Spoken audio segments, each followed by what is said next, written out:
आज की क्लास में आज हम जो है एक नया सब्जेक्ट शुरू करने वाले हैं, दैट इज़ इरिगेशन इंजीनियरिंग। जहाँ पे हम लोग डिस्कस करेंगे कि इरिगेशन की रिक्वायरमेंट क्यों है, why irrigation is essential and why irrigation is required. और फर्दर हम लोग यहाँ पे ये जानने की कोशिश भी करेंगे कि what is the importance of irrigation. और इम्पोर्टेंस के साथ साथ आज की क्लास में हम लोग ये देखेंगे कि what are the major disadvantage of irrigation. तो यहाँ पे आज की क्लास में सबसे पहली बात तो हमारी डिस्कशन ये होने वाली है कि इरिगेशन क्यों ज़रूरी है, इरिगेशन के क्या एडवांटेजेस हैं, इरिगेशन के क्या डिसएडवांटेजेस हैं। फर्दर हम लोग यहाँ पे ये भी बात करेंगे कि अगर हम इरिगेशन के बारे में डिस्कस कर रहे हैं तो इरिगेशन किस तरीके से हम लोग जो है इरिगेशन, या आप बोल सकते हैं कि इरिगेशन के टाइप क्या हैं, किस किस टाइप के इरिगेशन हमारे पास अवेलेबल है और कौन से टाइप्स को हम लोग बेसिकली यूज़ करते हैं हमारे कंट्री में। तो सबसे पहला जो हमारा सवाल है वाई इरिगेशन। तो पहला हमारा जो सवाल है वाई इरिगेशन, तो इरिगेशन की रिक्वायरमेंट क्यों है। तो जब हम लोग इरिगेशन के बारे में बात करते हैं, तो सबसे पहली बात, इरिगेशन का मतलब क्या होता है। इरिगेशन का मतलब होता है artificial application of water. Irrigation का मतलब क्या है, that is your artificial application of water. तो सवाल पैदा होता है कि ये आर्टिफिशियली हम लोग वाटर अप्लाई कहाँ पे कर रहे हैं और क्यों कर रहे हैं। तो अगर हम वाटर एप्लीकेशन की बात कर रहे हैं तो ये जो आर्टिफिशियल एप्लीकेशन है ये हम लोग जो है हमारे एग्रीकल्चरल फील्ड के अंदर जो है हम लोग ये आर्टिफिशियली वाटर को अप्लाई कर रहे हैं। अब ये आर्टिफिशियली वाटर को अप्लाई करने की ज़रूरत क्यों पड़ रही है, ठीक। तो जब हम लोग बात करते हैं कि एग्रीकल्चर की, जब हम बात करते हैं, किसकी बात करते हैं, जब हम लोग एग्रीकल्चर की बात करते हैं तो एग्रीकल्चर के अंदर हम लोग क्या कर रहे हैं, हम लोग जो है डिफरेंट क्रॉप्स को ग्रो कर रहे हैं। We are growing different crops. तो जब हम लोग डिफरेंट क्रॉप्स या फसलों की बात करते हैं तो फसलों को पूरी तरीके से ग्रो करने के लिए, पूरा मैच्योर करने के लिए, उनसे उनसे प्रोडक्टिविटी निकालने के लिए, उनसे पैदावार निकालने के लिए ऑब्वियस सी बात है उनको पूरा ग्रो करना जरूरी है। और पूरे ग्रो करने के लिए उनको रिक्वायरमेंट होती है वाटर की। पूरे अच्छे से ग्रो करने के लिए उनको वाटर की रिक्वायरमेंट होती है। अब ये जो वाटर की रिक्वायरमेंट है, ये वाटर की रिक्वायरमेंट कहाँ से पूरी होगी। ये वाटर की रिक्वायरमेंट ओबीसी बात है, this water requirement can be fulfilled by natural rainfall.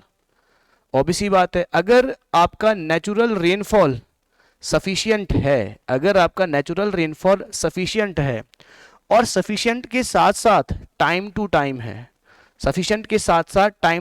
है, एक स्पेसिफिक ड्यूरेशन के अंदर आपकी ये जो रेनफॉल हो रही है, तो ऑब्वियसली बात है इन दैट केस आपको आर्टिफिशियली वाटर को अप्लाई करने की जरूरत नहीं पड़ेगी आपके क्रॉप्स में।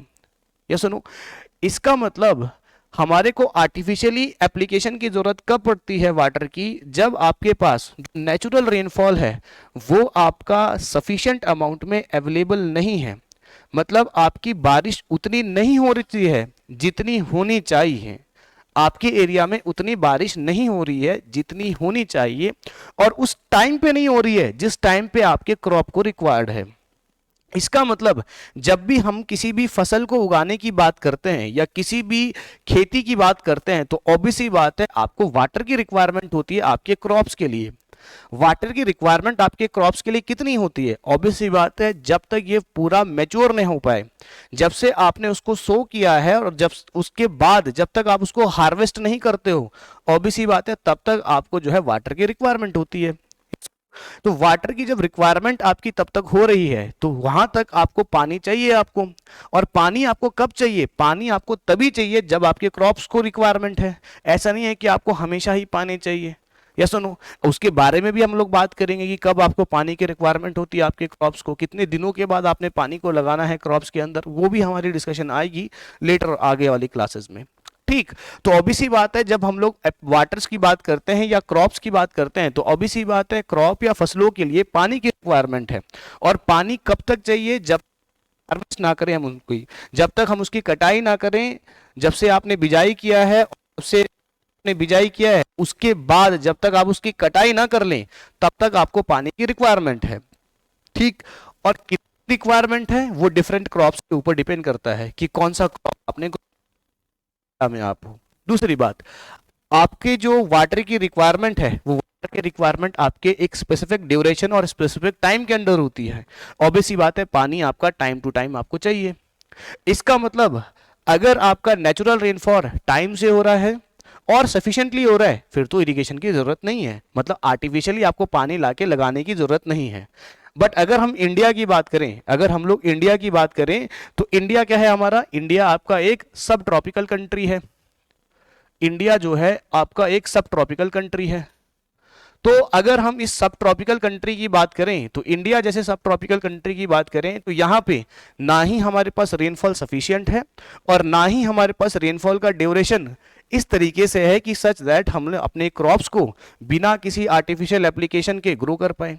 तो इट मीन जब हम इंडिया की बात करते हैं तो आपका जो इरिगेशन है वो आपका एक इंपॉर्टेंट फैक्टर हो जाता है जब हम लोग खेती बाड़ी या एग्रीकल्चर के बारे में डिस्कस करते हैं।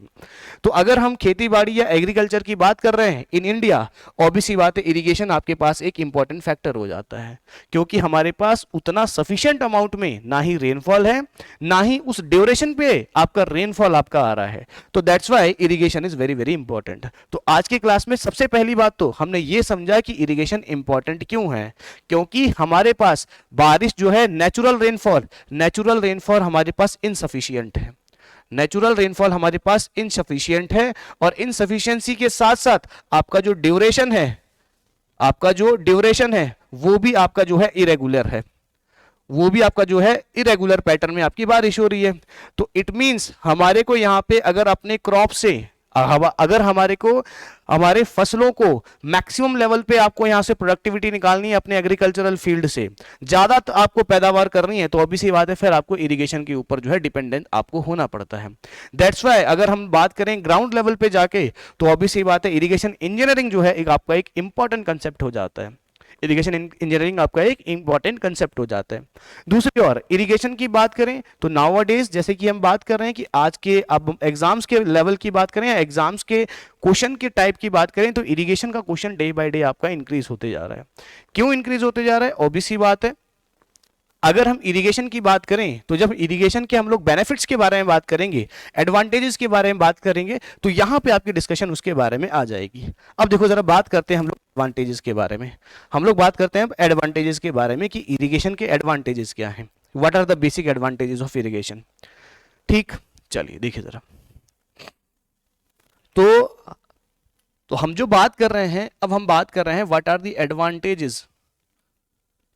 Advantages of irrigation. तो इरिगेशन के आपके एडवांटेजेस क्या हैं, what are the basic advantages of irrigation. तो उससे पहले अगर हम इरिगेशन की बात करें तो ऑब्वियसली बात है हम लोग इरिगेशन का जो है डेफिनेशन भी लिख सकते हैं। अगर हम इरिगेशन के डेफिनेशन की बात करें तो इरिगेशन का डेफिनेशन क्या होगा? इरिगेशन के डेफिनेशन की बात करें तो इरिगेशन का डेफिनेशन हम लोग कैसे लिख सकते हैं? Irrigation is a science of artificial application of water. अब हम यहाँ पे एक शब्द बीच में जोड़ रहे हैं, साइंस। अब साइंस को हम इरिगेशन को एक साइंस क्यों बोल रहे हैं? क्योंकि जब हम लोग इरिगेशन की बात कर रहे हैं, ऑब्वियसली बात है इरिगेशन का मतलब हम लोग जो है क्रॉप्स की जो वाटर रिक्वायरमेंट है उस वाटर रिक्वायरमेंट को फुलफिल करने की बात कर रहे हैं। क्लियर है बात?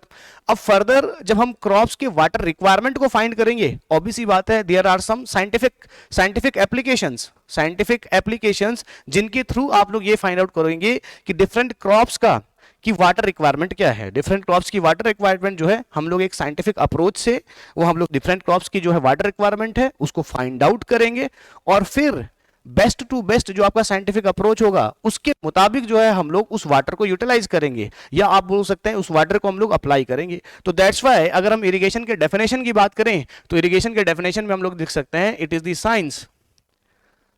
The science of application of water to the agricultural field in accordance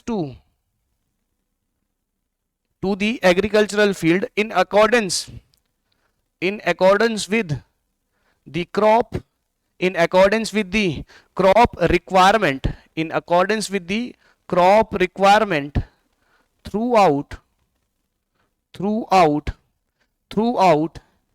its growth period।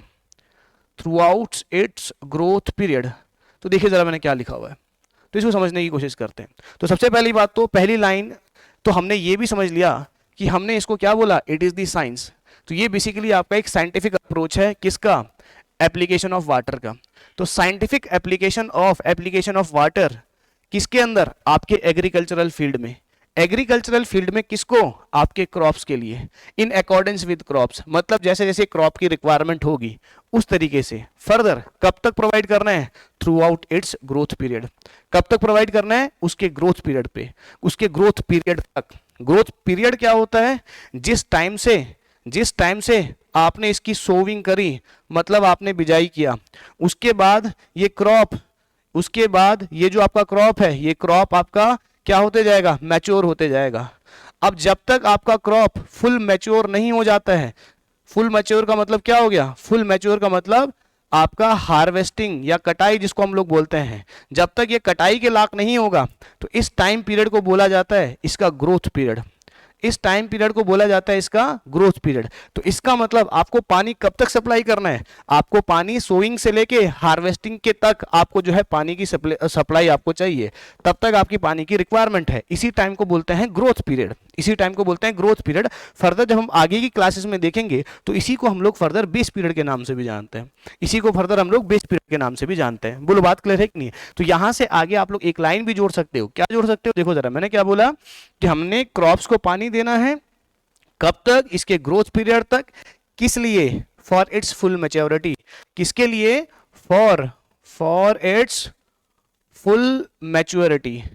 तो फॉर इट्स फुल मैच्योरिटी। अब समझते हैं कि ये फुल मैच्योरिटी क्यों लिख रहे हैं हम लोग, फुल मैच्योरिटी क्यों लिख रहे हैं। देखिए जरा, अगर आपका क्रॉप फुली मैच्योर होगा, अगर आपका क्रॉप फुली मैच्योर होगा, तभी जाके आपको आपके एग्रीकल्चरल फील्ड से मैक्सिमम प्रोडक्टिविटी मिलेगा। तो इट मींस आपको कब तक पानी सप्लाई करना है, जब तक आपका क्रॉप फुली मैच्योर ना हो, जब तक वो कटाई के लायक ना हो जाए। क्लियर है बात? तो ये आपका डेफिनेशन है इरिगेशन का। तो इरिगेशन के डेफिनेशन में ही आपको बहुत सारी बातें पता लग रही है, ये सुनो। तो इरिगेशन के डेफिनेशन में ही हमने बहुत सारी चीजों को डिकोड कर दिया कि इरिगेशन का डेफिनेशन ही आपसे क्या करवाना चाहता है। तो कहीं ना कहीं ये डेफिनेशन आपको पूरे सब्जेक्ट के बारे में जानकारी दे रहा है कि आपसे वो पूरे सब्जेक्ट के अंदर कौन कौन सी बातें आपसे चाहता है कि आपको पता होनी चाहिए। अब देखो यार, सबसे पहली बात तो आपको ये पता होना चाहिए कि वाटर को कैसे अप्लाई करना है, पहले लाइन में लिखा है। सही बात है कि नहीं है? यहाँ पे फिर हम लोग टाइप्स ऑफ इरिगेशन के बारे में बात करेंगे, टाइप्स के साथ साथ हम लोग जो है यहाँ पे बात करेंगे कि कौन कौन से मोड्स आपके सूटेबल है for different types of crop. तो एप्लीकेशन के बारे में बात करना है हमारे को, या सुनो। दूसरी बात कहाँ पे करना है आपको, एग्रीकल्चरल फील्ड के अंदर। तो कहीं ना कहीं आपको एग्रीकल्चरल फील्ड के बारे में भी जानकारी होनी चाहिए।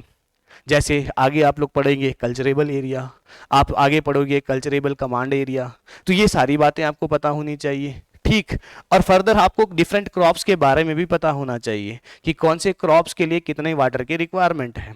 अब देखो यार, जनरली आपने ये भी कभी सोचा भी होगा कि जब हम लोग सिविल इंजीनियरिंग की बात करते हैं, तो सर सिविल इंजीनियरिंग के अंदर हमारा काम तो क्या है, हमारा काम तो ये है कि सर हम लोग कंस्ट्रक्शन वाला काम है हमारा, पर फिर भी हमारे से जो है ये हमारे को जो है ये करवाया जाता है इरिगेशन के अंदर कि हमको डिफरेंट क्रॉप्स के जो है क्या निकलवाने को बोलेगा, डिफरेंट क्रॉप्स का आपको वाटर रिक्वायरमेंट निकालने बोलेगा, आपको बोलेगा डिफरेंट क्रॉप्स में कब कब पानी देना है, कितने ड्यूरेशन के बाद आपको पानी की रिक्वायरमेंट है। तो ये सारी चीज़ें आपसे करवा रहा है। तो आप ये भी सोच रहे होंगे कि सर हमारे से ये सब चीज़ें क्यों करवाई जा रही है।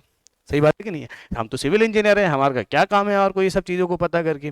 अब देखो यार, जब भी अगर हम बात करें आर्टिफिशियली आपको वाटर को अप्लाई करना है, आर्टिफिशियली वाटर को अप्लाई कैसे करेंगे, ऑब्वियसली बात है there will be some civil engineering structures through which the water is carried to the field, जिसके वजह से आप लोग जो पानी होगा एग्रीकल्चर के लिए, जो आपका वाटर होगा, उसको आप लोग फील्ड तक पहुंचाओगे। यस सुनो, सिविल इंजीनियरिंग स्ट्रक्चर, जैसे हम लोग कैनाल्स के बारे में बात करेंगे, तो डिफरेंट आप लोग कैनाल्स आप लोग बनाते हो, और उस कैनाल्स के थ्रू जब हम इंडिया की बात करते हैं तो आपका जो है अगर हम मेजर इरिगेशन के टाइप की बात करें तो कैनाल इरिगेशन जो है इंडिया में सबसे ज़्यादा आप लोग प्रैक्टिस में देखते हो। क्लियर है बात?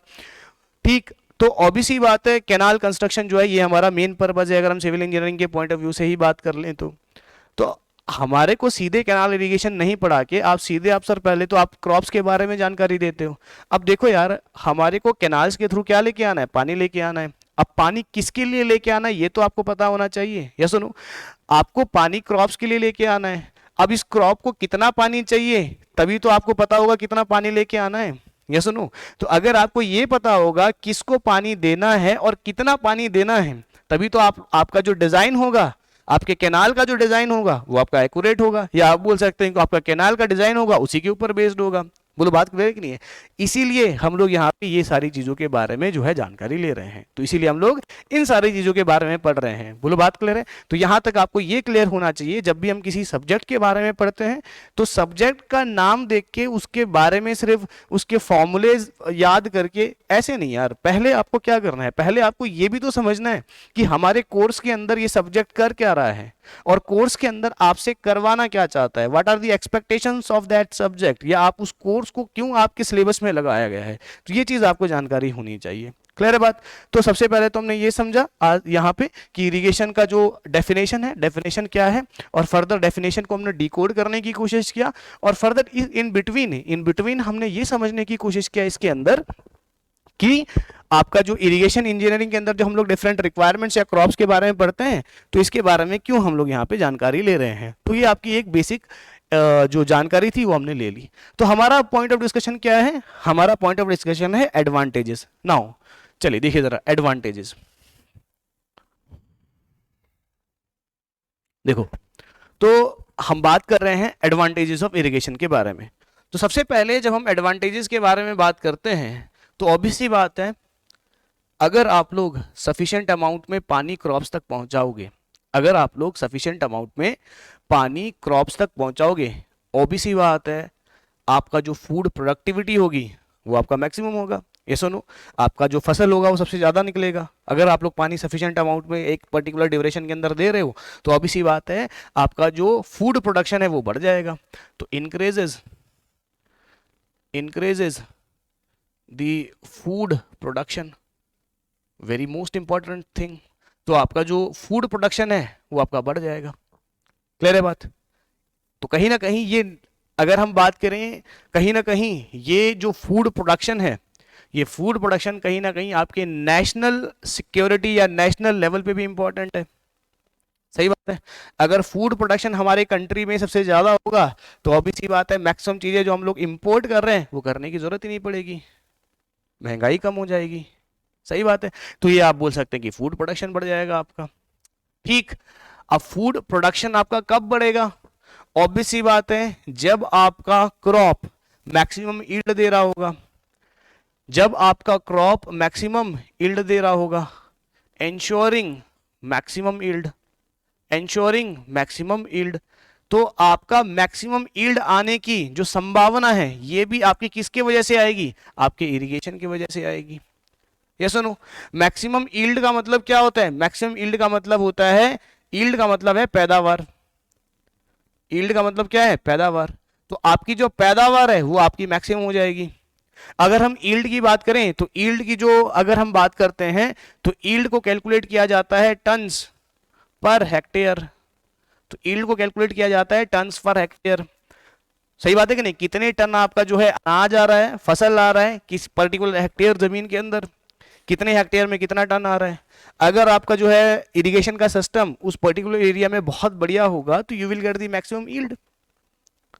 पर्टिकुलर हेक्टेयर एरिया में आपका जो है टन्स में आपका प्रोडक्टिविटी काफी ज्यादा देखने को मिलेगा। These are the basic advantages of you can say that irrigation. तीसरा, the most important thing about the irrigation, that is your elimination of mixed cropping, that is your elimination of mixed cropping। तो mixed cropping को आप लोग जो है eliminate कर सकते हो थ्रू द इरिगेशन। अब समझने वाली बात है मिक्स्ड क्रॉपिंग क्या होती है, तो इसको हम लोग जो है यहाँ पे अलग से समझने की कोशिश करेंगे। तो अगर हम बात करें मिक्स्ड क्रॉपिंग की, तो मिक्स्ड क्रॉपिंग का मतलब ये होता है एक ही एग्रीकल्चर फील्ड में, एक ही एग्रीकल्चर सीजन के अंदर आप लोग दो अलग अलग टाइप के फसल को बीज रहे हैं। ठीक, आप लोग अलग अलग क्रॉप्स को जो है आप लोग बीज रहे हैं या आप लोग उगा रहे हैं। समझ में आ रहा है कि नहीं आ रहा है? तो अगर हम मिक्स्ड क्रॉपिंग के बारे में बात कर रहे हैं तो मिक्स क्रॉपिंग का मतलब क्या होता है? मिक्स क्रॉपिंग का मतलब होता है एक ही एग्रीकल्चर फील्ड में एक ही एग्रीकल्चर सीजन के अंदर आप लोग एक या एक से अधिक आप लोग जो है फसल को बीज रहे हैं। अब ये जो मिक्स्ड क्रॉपिंग का प्रैक्टिस है, दरअसल में मिक्स क्रॉपिंग का जो प्रैक्टिस क्यों किया जाता है? ये मिक्स क्रॉपिंग का जो प्रैक्टिस है ये आपका किया जाता है ड्यू टू लैक और नो इरिगेशन अवेलेबिलिटी। अगर आपकी इरिगेशन नहीं है उस पर्टिकुलर एरिया में, तभी जाके आपके मिक्स क्रॉपिंग की प्रैक्टिस की जाती है। अब ये मिक्स क्रॉपिंग की अगर हम बात करें तो इसमें होता क्या है, इसमें एक ही एग्रीकल्चर फील्ड के अंदर दो अलग अलग क्रॉप लगाए जाते हैं बिल्कुल मिक्स करके। ठीक, कहने का मतलब अगर मेरे पास ये एग्रीकल्चरल प्लॉट है तो यहाँ पे एक तो ये ब्लैक वाला क्रॉप लगा दिया, तो ब्लैक वाला क्योंकि ब्लैक मार्कर को यूज कर रहा हूँ, और एक इसी फील्ड में हम लोग ने जो है इसको मिक्स कर दिया लाइक दिस, इस तरीके से हमने इसको मिक्स कर दिया। तो अगर हम मिक्स क्रॉपिंग की बात करें तो जनरली फार्मर्स ये मिक्स क्रॉपिंग क्यों करते हैं?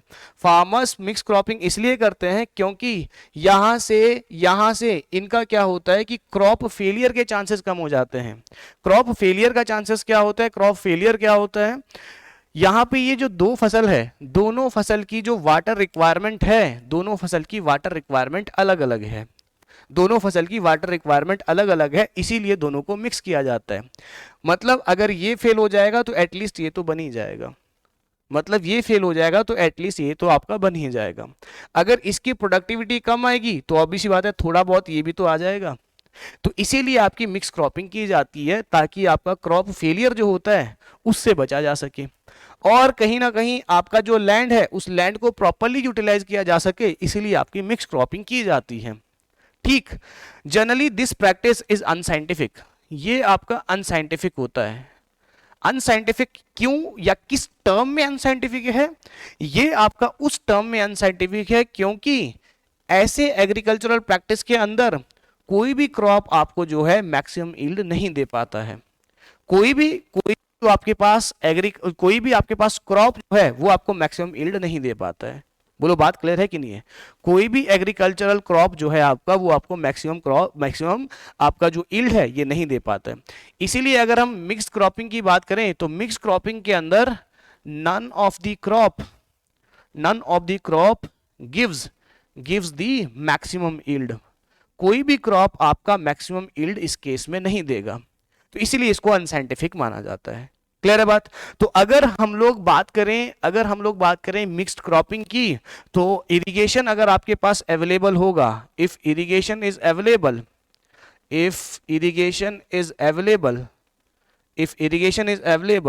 दिस कैन बी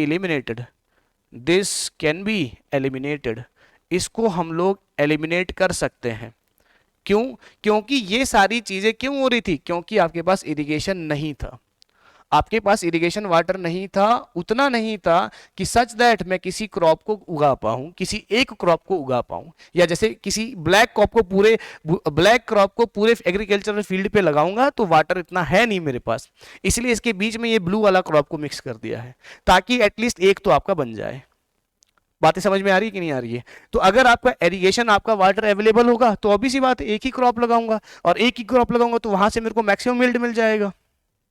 सही बात है कि नहीं है? तो इसीलिए आप बोल सकते हैं कि by the application of irrigation water you can eliminate mix cropping. तो मिक्स क्रॉपिंग को आप यहां से एलिमिनेट कर सकते हो। तो ये बातें आपको पता होनी चाहिए। दूसरी बात, मिक्स्ड क्रॉपिंग के साथ आपके दिमाग में एक और चीज चला होगा, मिक्स्ड फार्मिंग। दोनों अलग अलग चीजें हैं, दोनों ध्यान में रखना। मिक्स्ड फार्मिंग एक बहुत ही अलग कॉन्सेप्ट है। अगर हम लोग मिक्स्ड फार्मिंग की बात करें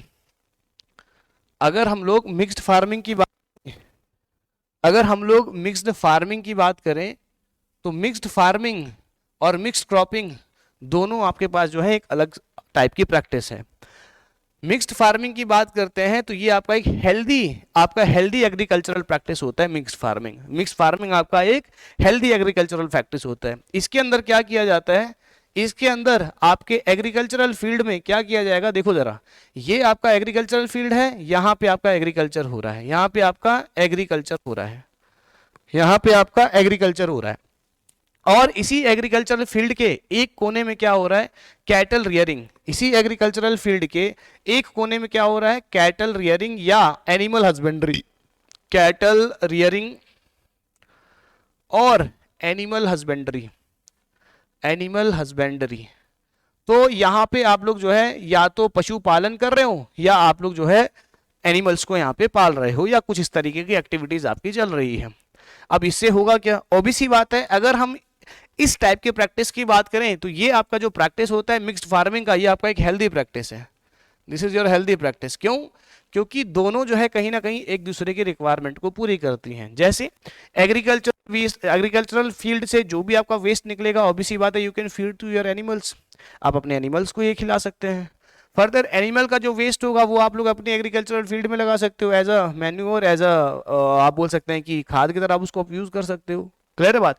तो एग्री मिक्स्ड फार्मिंग और मिक्स्ड क्रॉपिंग दोनों ही अलग अलग चीजें हैं, और दोनों ही जो है दोनों के एस्पेक्ट अलग अलग हैं। ये सुनो, तो ये आपका साइंटिफिकली भी आपका एक हेल्दी प्रैक्टिस होता है, जिसमें एक साइड में आप लोग क्या कर रहे हो, एक साइड में आप लोग पशुपालन कर रहे हो और एक साइड में आप लोग खेती बाड़ी कर रहे हो।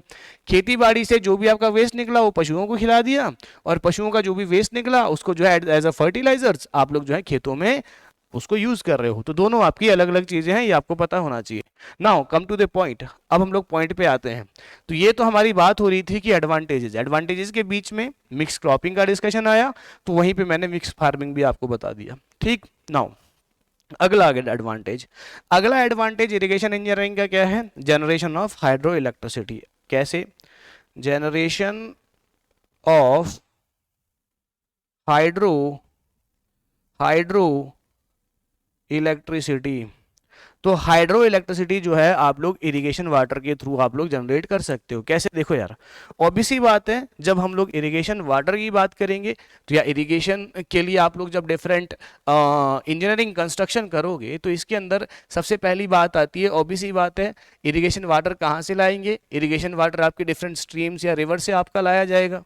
अब जब हम रिवर से वाटर को डाइवर्ट करेंगे, for example this is your particular river, इस रिवर से मेरे को पानी लाना है, इस एग्रीकल्चरल फील्ड के ऊपर पहुंचाना है, इस एग्रीकल्चरल फील्ड के ऊपर पहुंचाना है। सबसे पहली बात तो आपको यहाँ पे एक बैरियर कंस्ट्रक्ट करना पड़ेगा। बैरियर आपका कुछ भी हो सकता है across the river, it can be dam, it can be wear, ये सुनो। यहीं से आप लोग जो है आपका अपना कैनाल जोड़ दोगे और कैनाल्स के थ्रू आप लोग जो है पानी लेकर आ जाओगे, दैट्स इट। यही तो आपका फंडा है, यही तो हमारा बेसिक काम है, ये सुनो। अब यहाँ पे आपने जो डैम कंस्ट्रक्ट किया है, इसके पीछे जो आपने वाटर स्टोर किया है, ऑब्वियसली बात है, a large amount of water will be stored behind the dam. एक बहुत बड़े अमाउंट का वाटर आप लोग जो है डैम के पीछे स्टोर करोगे।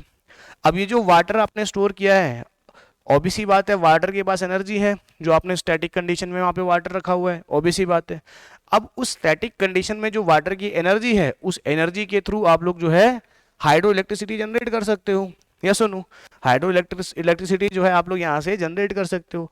तो यहाँ से अगर हम बात करें तो आपका डैम कंस्ट्रक्ट हो गया, यहाँ से डैम के थ्रू आपने पानी भी ले लिया, और इस डैम का कुछ वाटर आपने जो है फर्दर हाइड्रो इलेक्ट्रिसिटी में भी यूज कर लिया, तो मल्टीपर्पज डैम हो गया ये आपका, ये सुनो। तो this type of dam is called multipurpose dam, जहाँ से आप लोग इरिगेशन रिक्वायरमेंट भी पूरी कर रहे हो, जहाँ से आप लोग जो है इलेक्ट्रिसिटी भी जनरेट कर रहे हो। मोर ओवर यहीं से आप लोग जो है इस वाटर को एज अ डोमेस्टिक पर्पज भी आप लोग यूज कर सकते हो। You can supply this water for improving the domestic water supply. तो डोमेस्टिक वाटर सप्लाई भी आप लोग यहाँ से कर सकते हो, घरों में यूजों के लिए, घरों में जो आपका डेली यूज है उसके लिए भी पानी आप लोग यहाँ से सप्लाई कर सकते हो। तो आप बोल सकते हैं these are the basic advantages of irrigation. इसको इरिगेशन एडवांटेज में भी आप लोग लिख सकते हैं, बिल्कुल लिख सकते हैं सर। तो फर्दर मैं जैसे कि मैंने कहा कि डैम के अक्रॉस, जो रिवर के अक्रॉस हमने जो डैम बनाया है, वहां से आप लोग हाइड्रो इलेक्ट्रिसिटी जनरेट कर रहे हो, और फर्दर यहीं से आप लोग जो है वाटर को आप लोग जो है डोमेस्टिक पर्पस के लिए भी सप्लाई कर सकते हो। तो आप बोल सकते हैं कि through this we can improve the domestic water supply, तो डोमेस्टिक वाटर सप्लाई भी आपने यहाँ से इंप्रूव कर दी। क्लियर है बात? तो डोमेस्टिक वाटर सप्लाई भी आपने इंप्रूव कर दी। Now the most important thing जो कि मैं आपको बताना चाहूंगा एडवांटेजेस के अंदर ही, ऑब्वियसली बात है, that is your inland navigation. That is your inland navigation. अब ये इनलैंड नेविगेशन क्या है? देखिए यार, अगर आप रिसेंटली थोड़ा सा भी अगर आपने न्यूज़ देखा हो तो आपने देखा होगा कि इंडिया में जो है काफ़ी ज़्यादा वाटरवेज का कंसेप्ट आपको देखने को मिल रहा होगा। मतलब जैसे आपके नेशनल हाईवेज हैं, उसी के तर्ज पे आपके जो है नेशनल वाटरवेज बनाई जा रही है। ठीक, तो कहीं ना कहीं ये सारी बातें आप लोग इरिगेशन के लिए भी आप लोग इसका एडवांटेज इरिगेशन में भी यूज़ कर सकते हैं, या इरिगेशन के एडवांटेज आप लोग बोल सकते हो कि इरिगेशन पर्पज से आपने वाटर को रोका डैम के पीछे, फर्दर आपने कैनाल्स बनाई, और कैनाल्स आपको थोड़ा सा बड़ा बनाना है ताकि इसके थ्रू आपका नेविगेशन भी हो जाए वाटरवेज का कंसेप्ट आपका चला है कि डिफरेंट रिवर्स को लिंक करा के उसका जो है वाटरवेज बनाया जा रहा है, नेशनल वाटरवेज आपका बनाया जा रहा है अक्रॉस द कंट्री। यस सुनो, तो ये सारी बातें आप एडवांटेजेस ऑफ इरिगेशन के अंदर लिख सकते हो। These are the advantages of irrigation. Clear है बात? तो अगर हम बात करें तो यहाँ पे हमने ये समझा कि इरिगेशन के एडवांटेजेस क्या हो सकते हैं। तो these are the basic advantage of irrigation. Done. तो we have done with advantages of irrigation. तो हमने जो है इरिगेशन के एडवांटेजेस जो है हमने यहाँ पे डिस्कस कर लिए। नाउ ऑब्वियसली बात है, now there will be some disadvantages of irrigation also. तो यहाँ पे अब लोग हम जो है यहाँ पे अब जो है हम लोग इरिगेशन के डिसएडवांटेजेस के बारे में बात करेंगे। Now we are going to discuss the disadvantages of irrigation. चलिए, now we are going to discuss the about the disadvantages of irrigation. तो इरिगेशन के डिसएडवांटेजेस क्या क्या हो सकते हैं? बेसिकली अगर हम लोग थोड़ा सा इसके ऊपर गौर करें, यहाँ पे हम लोग इरिगेशन के डिसएडवांटेज के बारे में बात नहीं कर रहे हैं। ये डिसएडवांटेज कहीं ना कहीं आपके ओवर इरिगेशन के कारण होता है। समझ में आ रहा है कि नहीं आ रहा है? डिसएडवांटेज इरिगेशन का नहीं है, इरिगेशन ओवर करने का डिसएडवांटेज है। इस अगर देखा जाए तो क्या क्या हो सकते हैं ओवर इरिगेशन के डिसएडवांटेजेस? सबसे पहली बात ओवर इरिगेशन से आपका जो है वाटर लॉगिंग हो सकती है। ओवर इरिगेशन से क्या हो सकता है? आपकी वाटर लॉगिंग हो सकती है। अब वाटर लॉगिंग क्या होती है? वाटर लॉगिंग का मतलब है accumulation of water over the agricultural field, या बोल सकते हैं किसी लैंड के ऊपर। अब एग्रीकल्चरल फील्ड के ऊपर अगर आपकी वाटर लॉगिंग हो गई तो दिक्कत क्या है? दिक्कत ये है कि ऑब्वियस बात है सर, आपकी क्रॉप की जो ईल्ड है, ये ईल्ड आपकी रिड्यूस हो जाएगी। आपकी जो ईल्ड है, आपका जो प्रोडक्टिविटी है, वो आपका कम हो जाएगा वाटर लॉगिंग से। वैसे तो वाटर लॉगिंग आपका एक मेजर इशू देखने को मिलता है, जहां पर भी आपका जो है ओवर इरिगेशन आपको देखने को मिलता है। तो कहीं पर भी अगर ओवर इरिगेशन हो रहा है तो वाटर लॉगिंग जो है एक मेजर इशू है, और इसी वाटर लॉगिंग की वजह से आपका जो ईल्ड है क्रॉप का वो आपका रिड्यूस हो जाएगा, आपकी जो पैदावार है वो आपकी कम हो जाएगी। मोरोवर पैदावार के साथ साथ हो सकता है अगर वाटर लॉगिंग काफी ज्यादा हो, आपके क्रॉप को पूरा ही डिस्ट्रॉय कर दे, वाटर लॉगिंग इतना सीरियस इशू आपको देखने को मिलता है। अगर हम क्रॉप के साथ साथ अगर हम बात करें किसी ऑर्चर्ड्स के बारे में भी अगर हम बात करें, तो अगर वाटर लॉगिंग हो गया तो उस पर्टिकुलर एरिया में आपके जो ऑर्चर्ड्स है वो भी आपके सर्वाइव नहीं कर पाएंगी। तो वहां पर भी आपको जो है आपको प्रॉब्लम्स देखने को मिल जाएंगी। आपके जो पेड़ हैं वो आपके सूख जाएंगे, फलों के जो पेड़ है वो भी आपके सूख जाएंगे। तो these are the major disadvantages of over irrigation. तो आपकी डिसएडवांटेज है वाटर लॉगिंग की वजह से आपका जो क्रॉप का ईल्ड है, पैदावार है, वो आपकी कम हो जाएगी। ईल्डिंग के साथ साथ हो सकता है आपका पूरा क्रॉप ही खत्म कर दे वाटर लॉगिंग। समझ में आ रहा है कि नहीं आ रहा है? क्योंकि पानी की रिक्वायरमेंट है। अब देखो किसी भी चीज को ज्यादा खाओगे तो दिक्कत होगा ना। वही बात है कि ज्यादा मिलेगी चीजें वो भी दिक्कत है, नहीं मिलेगी वो भी दिक्कत है। कितना चाहिए आपको? ऑब्वियसली बात है, you have to consume that thing in a particular permissible limits. जैसा नो, जितनी रिक्वायरमेंट है, जितनी परमिसिबल लिमिट्स है, उसके अंदर ही चीजों को क्या करना है, उसके अंदर चीजों को आपको जो है यूज करना होता है। समझ में आ रहा है कि नहीं आ रहा है? ओवर यूज ऑब्वियसली बात है प्रॉब्लमेटिक है। इससे पहले प्रॉब्लम क्या था? इससे पहले प्रॉब्लम ये था इरिगेशन के लिए पानी नहीं था। अब क्या है? पानी है और बहुत ज्यादा है। सही बात है कि नहीं है? वो भी प्रॉब्लमेटिक सिचुएशन है। सही बात है कि नहीं है? तो ये आपका जो है एक प्रॉब्लम या डिसएडवांटेज आप लोग देख सकते हैं वाटर लॉगिंग, जो कि एक मेजर और सीरियस इशू आपको देखने को मिलेगा। ठीक, फर्दर अब देखो यार, अब देखो ओवर इरिगेशन से जैसे वाटर लॉगिंग हो गया, जहां पे पानी इकट्ठा हो गया, ये आपके क्रॉप्स को खत्म तो करेगा। आपके क्रॉप्स को खत्म तो करेगा, उसकी प्रोडक्टिविटी कम तो करेगा, साथ के साथ साथ ये आपकी पब्लिक हेल्थ डिजीज के लिए या उसके या आप बोल सकते हैं साथ के साथ ये क्या करेगा, ये आपके ऐसे क्लाइमेटिक कंडीशन बना देगा जिससे आपके पब्लिक हेल्थ डिजीज भी उस पर्टिकुलर जोन में अराइज हो सकते हैं। It may lead to creation of climatic condition for public health disease. तो यहां से आपका जो है पब्लिक हेल्थ डिजीज भी आपका वो यहां से फैल सकता है। जैसे जैसे बचपन से सुनते आ रहे हैं, जैसे हम लोग बचपन से सुनते आ रहे हैं, क्या सुनते आ रहे हैं, हाँ जी क्या सुनते आ रहे हैं, ऑब्वियस सी बात है जब भी हम लोग बात करते हैं किसी भी एरिया में अगर पानी इकट्ठा हो जाए तो वहां पे मच्छर इकट्ठे हो जाएंगे, जिसकी वजह से क्या होगा, डेंगू और मलेरिया। ऑब्वियस सी बात है वाटर लॉगिंग की वजह से आपको ये दिक्कत देखने को मिल सकती है।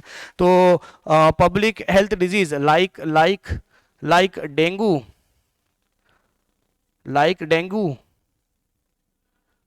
एंड मलेरिया, तो ये आपके जो है प्रॉब्लमेटिक कंडीशन आपके ओवर इरिगेशन के कारण हो सकते हैं। ठीक, नाउ थर्ड जो आपको देखने को मिलता है डिसएडवांटेज, तीसरा जो डिसएडवांटेज आपको देखने को मिलता है दैट इज व्हाट। देखो इसको यहाँ पे अब एक बार हम लोग समझने की कोशिश करेंगे। देखो यार जब भी हम लोग एग्रीकल्चरल फील्ड की बात करते हैं तो ऑब्वियस ही बात है हम लोग जो है क्रॉप से मैक्सिमम यील्ड या मैक्सिमम प्रोडक्टिविटी निकालने के लिए ऑब्वियस ही बात है we are going to use some fertilizers, we always use some fertilizers. हम लोग जो है कुछ फर्टिलाइजर्स यूज करते हैं, फर्टिलाइजर्स केमिकल्स भी हम लोग यूज करते हैं, बिल्कुल यूज करते हैं। अब ऑब्वियस सी बात है इस एग्रीकल्चरल सरफेस के ऊपर हमने क्या डाल दिया, खाद डाल दिया, फर्टिलाइजर डाल दिया। अब जैसे ही खाद डाला, खाद डालने के बाद हम लोग इसमें पानी भी डालेंगे, इरिगेशन भी अप्लाई करेंगे। अब ये जो इरिगेशन वाटर आपने अप्लाई किया है, ये इरिगेशन वाटर क्या करेगा, कुछ तो सरफेस के ऊपर रन ऑफ कर जाएगा, कुछ ये इरिगेशन वाटर इनफिल्ट्रेट करेगा। अब जितना पानी इनफिल्ट्रेट करेगा उसका कुछ प्रतिशत जो है आपके आपके क्रॉप के रूट जोन में ही रुक जाएगा, आपके क्रॉप के रूट जोन में ही रुक जाएगा कुछ वाटर, और इसका कुछ परसेंटेज आपका जो है नीचे जाके ग्राउंड वाटर टेबल में या ग्राउंड वाटर टेबल को रिचार्ज करेगा। कुछ वाटर जो है फिल्ट्रेट कर गया, जितना आपने इरिगेशन वाटर अप्लाई किया उसमें से कुछ पानी आपका इनफिल्ट्रेट कर गया, मतलब जमीन के नीचे आ गया। इनफिल्ट्रेट करके पानी आया उसका कुछ प्रतिशत पानी आपके रूट जोन में रुक गया। रूट जोन का मतलब जहां तक आपकी जड़ें चल रही है, that is called your root zone. कुछ पानी आपका रूट जोन में ही रुक गया। फर्दर कुछ पानी आपका इनफिल्ट्रेट हो गया और चला गया कहां पे, ग्राउंड वाटर टेबल में। अब ये जो पानी नीचे इस तरीके से ट्रेवल करके आया है, ये पानी अकेला सिर्फ पानी नहीं है। क्यों नहीं है, क्योंकि जमीन के ऊपर जो आपने क्या लगाया था, फर्टिलाइजर लगाया था, वो भी इसमें घुल गया है, डिसॉल्व हो गया है। तो डिसॉल्व फॉर्म में ये जितने भी केमिकल्स हैं वो केमिकल्स जो है अपने साथ लेकर आके ग्राउंड वाटर टेबल में लाके मिक्स कर देगा। और हो सकता है ये ग्राउंड वाटर टेबल, हो सकता है सर ये ग्राउंड वाटर टेबल आगे जाके कहीं पर स्प्रिंग की तरह बाहर निकल रहा हो सकता है ये ग्राउंड वाटर टेबल कहीं पे आगे जाके स्प्रिंग की तरह बाहर निकल रहा हो। स्प्रिंग मतलब चश्मे का पानी, यस और नो, तो कहीं पे ये पानी बाहर निकल रहा हो स्प्रिंग की तरह। हो सकता है यही ग्राउंड वाटर टेबल आगे जाके किसी तालाब में जाके ये पानी मिक्स हो रहा हो। अब ये जो ग्राउंड वाटर टेबल के अंदर जो एक केमिकल आया है, या तो वो स्प्रिंग वाटर में मिलेगा या तो वो यहाँ पे आसपास में कोई तालाब होगी वहां पे जाके मिलेगा। ऑब्वियस ही बात है ये तालाब में आपके जो है जीव जंतु वो पानी इस्तेमाल करेंगे, और ऑब्वियस ही बात है ह्यूमन सब लोग ये भी इस्तेमाल करेंगे। अब ये जो केमिकल हमने खेत में लगाया था, तो these chemicals are harmful for humans as well as animals. Clear है बात। तो ऑब्वियस ही बात है ये आपकी एक प्रॉब्लमेटिक कंडीशन जो है आपको देखने को मिलती है इरिगेशन की। तो this is the one of the problem from the irrigation water.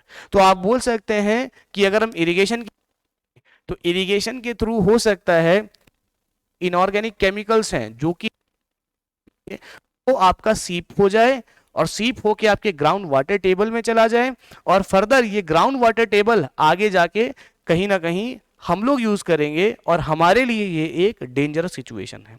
तो दीज आर दी डिसएडवांटेजेस। तो यहां पे हम लोग इसको लाइन करके लिख सकते हैं, may lead to seepage